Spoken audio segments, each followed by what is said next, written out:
Hello everyone, welcome to back my channel. I hope everyone is having a wonderful day. Before starting the video, please go ahead and hit the subscribe button.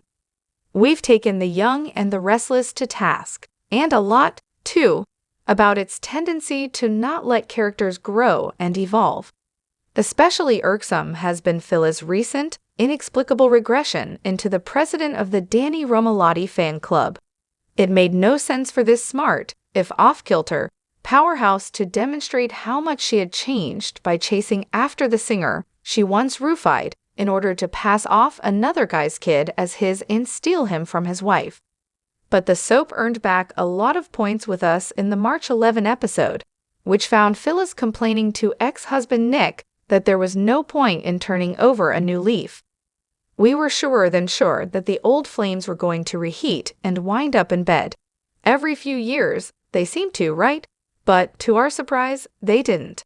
Nick cut Phyllis off at the pass, noting that she was drunk and would regret the hookup later. Instead, he ordered enough room service to feed an army and was there for her as a friend, nothing more. It was a delightful twist, frankly, and one that raised Nick's IQ rather than lower it. He knew where a tryst with Phyllis would lead both of them, so he tapped the brakes, in so doing perhaps ushering them into a new era as friends without benefits. Imagine the fun that the show could have by making thick drinking buddies and one another's wing person. She could even be the matchmaker that winds up nudging Nick closer to the character who could be his next great love. More on that single lady here. By and by, Nick could pick out a fella for Phyllis who might even be worthy of her new and improved self. Think of a handsome guest star like As the World Turns John Hensley or Guiding Lights Rick Hurst, whose General Hospital alter ego was once hitched to Stafford's. She'd paint the town red with her new suitor and realize that the future is a whole lot more interesting than the past. Of course, seeing Phyllis so happy would stir feelings in Jack. Where was this Phyllis when they were together? Why was she so insecure about his love for her that Diane's mere presence drove her over the edge?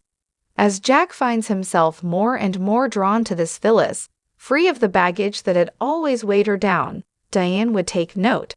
She'd have to be blind not to see it, and she put up with Jack helping Nikki stay on the wagon. But this is a step too far. Diane would have to find a way to ensure that Jack's ex-wife remains his ex. She'd have to be cunning about it, though.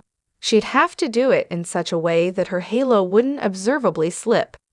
Could Diane pull it off? We'd love to see her try.